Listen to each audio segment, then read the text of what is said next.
In this installment, we're going to be going over the MLB bet slate for Friday, June 28th. Let's get into it.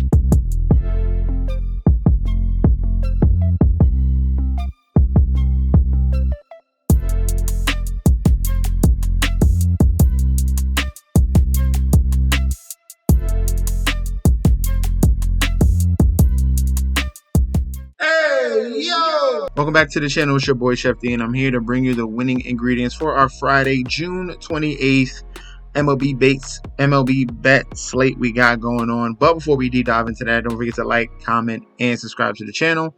Make sure you follow me on Instagram and Twitter at MetsNetJetsD.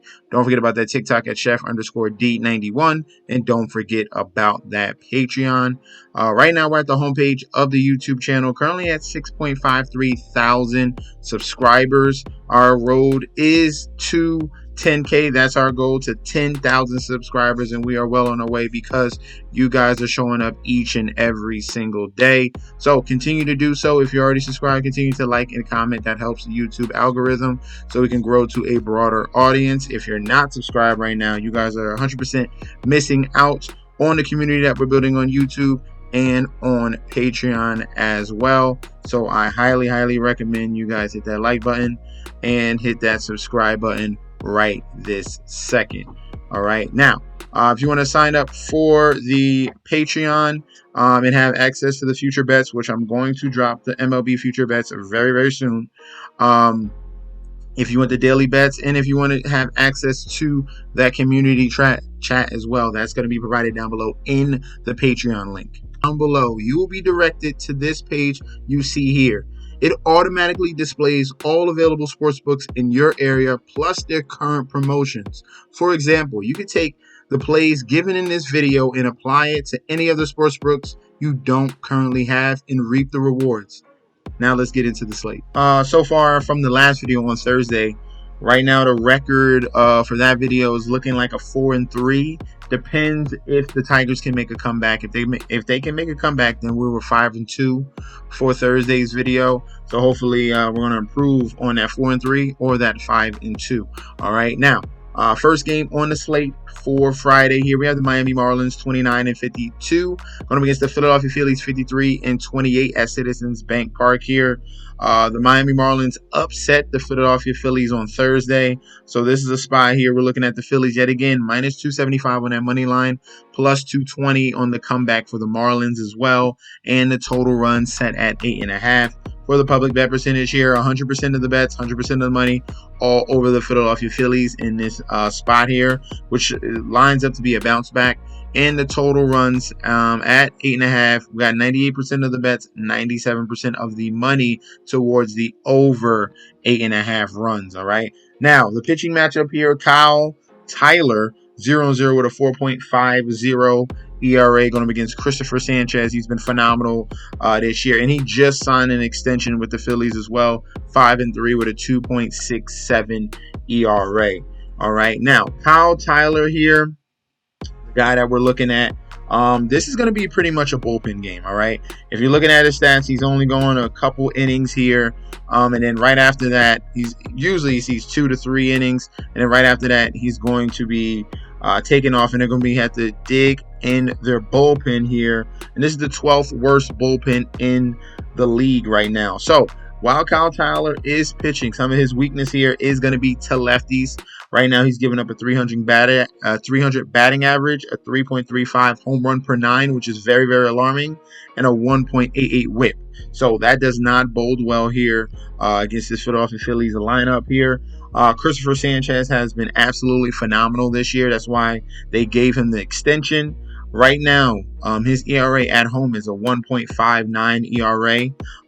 His numbers against righties have been pretty solid. A 247 batting average, a 1.08 whip. The BABIP is okay at 330, a 330 BABIP, and the xFIP is low at 2.70. All right, so love the Phillies in a bounce back spot here. Give me them on the money line, minus 275. I would highly take that minus 1.5 as well against Kyle Tyler in the bullpen of the Marlins. And I would lean towards the over 8.5 runs here. I think it's going to be more one-sided with the runs, but I do think they put the hammer down. Next up here, we have the New York Yankees 52-31, going against the Toronto Blue Jays here, 37-43. Yankees minus 120 on the money line as road favorites here. Comeback of the Toronto Blue Jays at a plus 100. Total run set at 8.5. For the public bet percentage here, 78% of the bets, 82% of the money coming in on the Yankees. For the total runs, 84% of the bets, 85% of the money towards the over 8.5. All right. For the starting pitching matchup here, we have Marcus Stroman, who is 7-3 with a 3.15 ERA, going up against UC Kikuchi, 4-7 with a 4.00 ERA. All right, now Marcus Stroman is stronger pitching wise on the road with a 2.18 ERA. His numbers versus lefties and righties are supposed to be expected with regression.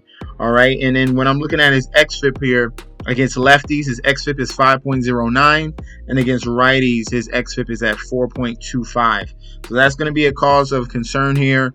Maybe it's a little bit of luck here with Marcus Stroman, how well he's pitching on the road. Things could turn back a little bit here, and he comes back to where he usually is. All right, he's not this strong. All right, the true ERA is what we've seen with him at home. On the road, he's playing lights out, but his expected numbers show a little bit of concern here. All right, UC Kikuchi has been pretty solid. All right, going up against the New York Yankees. Right now, his home ERA is at a 3.99, and he's been absolutely dominant against the Yankees in 2 starts this year. His first starting, 5 1/3 innings, 4 hits, 7 Ks. In the second outing, 6 innings pitched, 4 hits, and 9 strikeouts. Both of those games were wins for the Blue Jays as well. So we might have a spot here where Kikuchi might have the number of the New York Yankees. This spot, I'm going to definitely lean towards the under 8.5. We had the total correct in yesterday's video with the over. I'm going to go with the under 8.5 here. I like what I'm seeing out of Kikuchi. Stroman does pitch better on the road, even though I do see a little bit of regression coming, all right? Would it be in this start or the next one is going to be the question. Who I'm going to take with the win, I would slightly lean towards the Yankees bouncing back from this losing streak, okay? So, main play, under 8.5. If you had to choose a winner, it's going to be Yankees on that money line. In guaranteed rate field here, Chicago White Sox 22-61 going against Colorado Rockies 27-53. This is a battle of the bottom feeders here. Colorado Rockies are slight underdogs, minus 105 with the comeback of the Chicago White Sox as favorites at a minus 115. Total run set at 8.5. For the public bet percentage here, 78% of the bets, 90% of the money on the Chicago White Sox at home. Total runs at 8.5, 81% of the bets, 77% of the money towards the over that current total, okay? Looking at the starting pitcher matchup here, Dakota Hudson, 2-10 with a 5.63 ERA. Drew Thorpe, 1-1 with a 5.02 ERA. So when you're looking at these two guys, you're automatically looking at Hudson and his horrible ERA, and you might come to a conclusion where it's possibly wrong, all right? So Hudson is a totally different pitcher on the road. At home, it's understandable. That's in Colorado. That's a home run haven and runs haven, period. All right, so Hudson's ERA at home is at 8.58. His ERA on the road is totally different. He's a very good pitcher on the road, 3.07 ERA on the road, and that's what we're looking at here. Against lefties, he's given up a home run per 9 at a .89, batting average at a 164, a whip is .89, and the BABIP is at 161. So phenomenal numbers against lefties, and then against righties, a .44 home run per 9, a 228 batting average, a 1.31 whip, and a 246 BABIP. So across the board here, stronger numbers with Hudson on the road. And his pitching mate here, he's going to go up against Drew Thorpe. Struggles against lefties mightily, okay? Technically, it was one bad start against the Diamondbacks. In that outing, it was 6 1/3 innings, 7 earned runs, 1 home run, and 5 walks. And when I'm looking at his numbers, he does have a walks problem, and it is tendency going up against left-handed hitters. Okay, so in this Rockies lineup here, he's going to see 4 to 5 lefties, and this is going to bode well for the Rockies here. I'm giving me them as slight underdogs. I like the Rockies in this spot with all the public all towards the Chicago White Sox. Rockies on the money line. And I'm going to go towards the over 8.5 runs. All right. I do expect both of these guys to give up some runs. I expect Hudson to lock it down after a while, even with Drew Thorpe giving up a ton of runs, and he has a ton of issues against lefties. In Fenway Park here, we have the Boston Red Sox 43 and 37 going against the San Diego Padres 44 and 41. Looking at the current odds right now, Red Sox are favorites here, home favorites minus 155 with the comeback of the Padres at a plus 125. Total runs set at 9.5. With the public bet percentage here, we have 99% of the bets, 100% of the money on the Red Sox here. Total runs, we have 61% of the bets. And 70% of the money here creeping towards the over 9.5 runs. For the pitching matchup here, Randy Vasquez 2-4 with a 5.10 ERA, going up against Nick Pivetta here 4-4 with a 4.06 ERA. Starting off with Vasquez here, his away ERA is at a 6.85. So this is where he pitches worse. At home, it's a different story. In Petco Park, his ERA is at 3.55.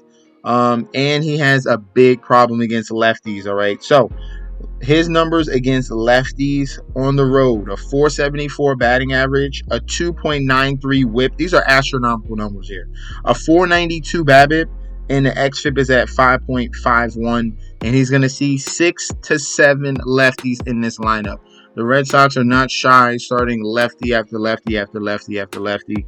And it's pretty intriguing at what we're seeing different in baseball now. These lineups are more lefty heavy than usual. Guardians are doing the same thing, and Red Sox are as well. So he's going to have a big issue here going against 6 to 7 lefties because he cannot get them out at all. All right, so definitely look towards props with the Red Sox and their left-handed bats. Nick Pivetta has been allowing some home runs. He has a propensity to give up home runs to righties, and that's what he's been doing in the last 2 games. He's given up 4 home runs in the last 2 games. But he does still have some solid numbers here. K rate is at 37%. Also, his 220 batting average and a 1.04 whip, and the xFIP is at 2.06 when we're looking at his home numbers. So they're still strong. We still got a nice strikeout rate with, more than nice strikeout rate. Well above average strikeout rate against righties here. I think Nick Pivetta is in a spot where he can bounce back at home, despite he struggled in his last 2 starts. Give me the Red Sox here on the money line and that run spread as well. Vasquez should be out of this game pretty quickly if with these numbers coming through and the lefties that they're going to throw out, it does not bode well. And give me the under 9.5. I expect it one-sided here. I do expect the Pivetta to pitch better at home and that bullpen to close it down as well. Next up in American Family Field here, we have the Milwaukee Brewers 48 and 33 going up against the Chicago Cubs here 38 and 44. Brewers slight home favorites minus 135 on that money line with the comeback of the Chicago Cubs at a plus 110. Total runs set at an 8.5. For the public bet percentage here, 99% of the bets, 97% of the money towards the Brewers, and for the total runs, 80% of the bets, 77% of the money towards the over 8.5 runs. All right, for the starting pitching matchup here, Jameson Taillon 4-3 with a 2.90 ERA going up against Colin Rea here 6-2 with a 3.62 ERA.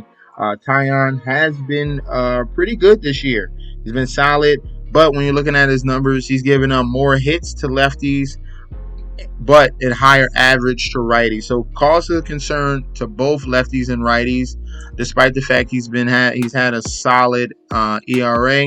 He does have some spots where he's fallen into some trouble against lefties, and a little bit of trouble here against righties. He's getting out of situations as well when you're looking at his left on base percentage. Okay, so for Colin Rea here, he's been absolutely stellar at home with a 2.76 ERA. But some of his numbers, all right, if we're looking at lefties, he has a problem giving up the home run ball here. A 2.08 home run per 9. So you're going to look at Cubs lefties with power. 241 batting average, a 1.29 whip, and the xFIP is at 3.93. So other than the home run issue, the other numbers look pretty fine with Colin Rea. And against righties, he's given up phenomenal. 0.87 home run per 9, a batting average at a 173, a whip at a under 1 at a 0.63, and the xFIP is a little bit raised here with a 4.20 xFIP. Okay, he's going to see around four lefties in this lineup for the Cubs. I think he's in the better spot here. He pitches better at home, and I think they can get to James and Tyon here. I'm going to lean towards the Brewers on the money line, and I'm going to lean towards the under 8.5 runs in this spot. We got a fun one here. LA Angels going against the Detroit Tigers. Angels are 33-46. Tigers are 37-43. Tigers are slight road favorites here, minus 120 on the money line with the comeback of the Angels at a plus 100 and a total run set at 8.5. All right. Public bet percentage here, 56% of the bets, 98% of the money on the Detroit Tigers here. So weird flip here when you're looking at all the bets compared to the money. For the total runs, 87% of the bets, 91% of the money towards the over 8.5. I'm going to agree with that with the public here on that over, and I'm going to tell you why. All right. Kenta Maeda, 2-4 with a 6.00 ERA. Zach Plesac, 1-1 with an 8.68 ERA. I highly advise you hop on that total right now at 8.5. It's probably going to be, it might change. It should flip. It should be at 9.5. How bad these pitchers are. Kenta Maeda has huge home road splits here. A 3.71 ERA at home, but on the road, his ERA is at 9.90. That's absolutely putrid. His numbers against righties on the road, a 3.18 home run per 9, a 289 batting average, a 1.32 whip, and a 4.30 xFIP. Against lefties, his home run per 9 is a 2.08. The average is at 375 batting average. The whip is 2.42. The BABIP is at 406, which is garbage, and the xFIP is at a 6.27. And he's going to see at least four lefties coming from this Angels lineup. So this is a really good spot for the Angels. And when you're looking at the other side, this is a really good spot for the Tigers. Zach Plesac has been lit up in his first two starts, and his main issue is against lefties as well. He's going to see five lefties in this lineup for the Tigers.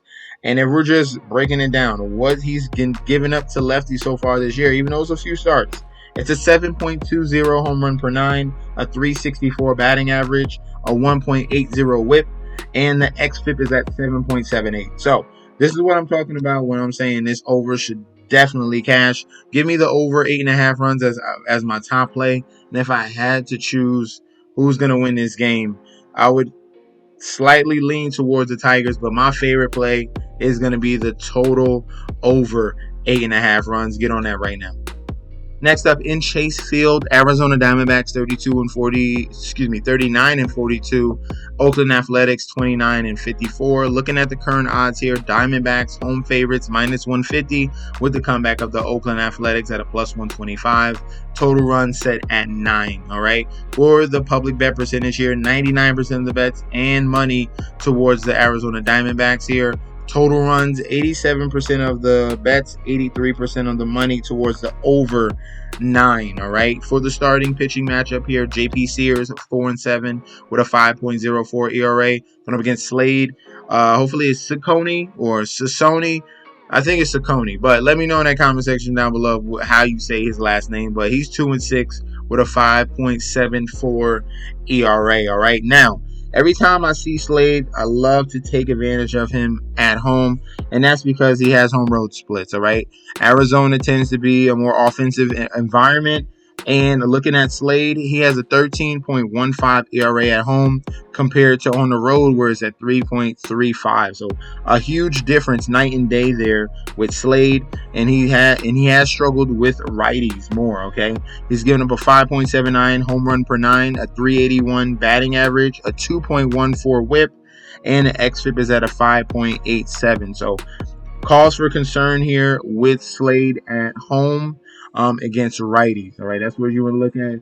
And Athletics have some strong power bats. Now, the issue here on the other side with JP Sears is the Diamondbacks are a number 3 team in the league against lefties, and JP Sears is a lefty. So that's going to be in the docket there for the D-backs. They have that on their side. His current ERA, looking at what he's given up to righties, he's given up 11 home runs to righties, which is a 1.56 home run per nine. The batting average is at a 276. The whip is at a 1.45, and the xFIP is at a 5.62. So he's almost nearly just as bad, and the Diamondbacks do hit lefties as well. So I'm going to go right back to that total spot here. Give me the over 9 runs here.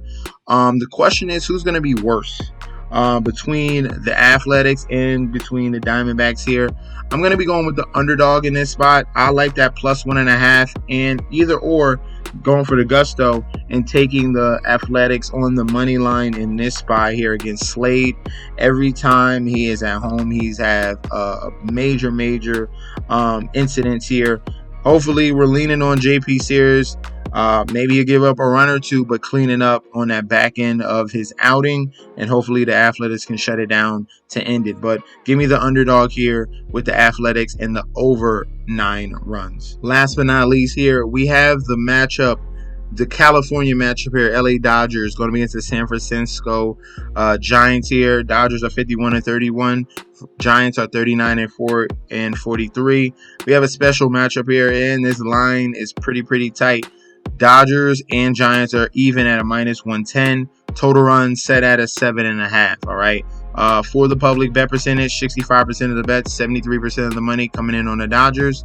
For the total runs, 90% of the bets, 85% of the money coming towards the over 7.5. And then we have a starting pitching matchup here with Landon Knack, who's 1-1 with a 2.10 ERA, going against the ace of the Giants here, Logan Webb, who is 6-6 with a 3.16 ERA, and he's been absolutely phenomenal this season and elite at home. But he's going to be going up against the LA Dodgers lineup, which is going to be a tall task for him. On the other side, we do have some question marks with Landon Knack since he just recently came up. He does have a low average to lefties and righties, but his expected numbers are showing regression. So we'll see if the cream rises to the crop here. Can Landon hold it down with coming up to the majors now? And can he solidify himself with the team here of the Dodgers or get sent back down? Now, this spot here, I'm going to be going right to that under 7.5. We attacked the over in that Diamondbacks game and that Tigers game. I think this is going to be a under game to finish off the slate. So under 7.5. If I had to choose who's going to win this spot here, it's a little bit of a toss-up because they tend to play each other very close. Dodgers and Giants are usually close matchups, and Dodgers and Angels are usually close matchups here. All right. So I'm going to be going with the money line of the Dodgers here, but my top play is going to be the under 7.5. All right, so those are going to be our selections for the Friday slate in MLB. Let me know in that comment section down below. If you have any other thoughts and props for the Friday slate, let me know down below. Maybe you just want to say what's up. I'll definitely say what's up back. If you want to sign up for the Patreon, that link will be provided down below. And I'll be back very soon with another video. Peace out.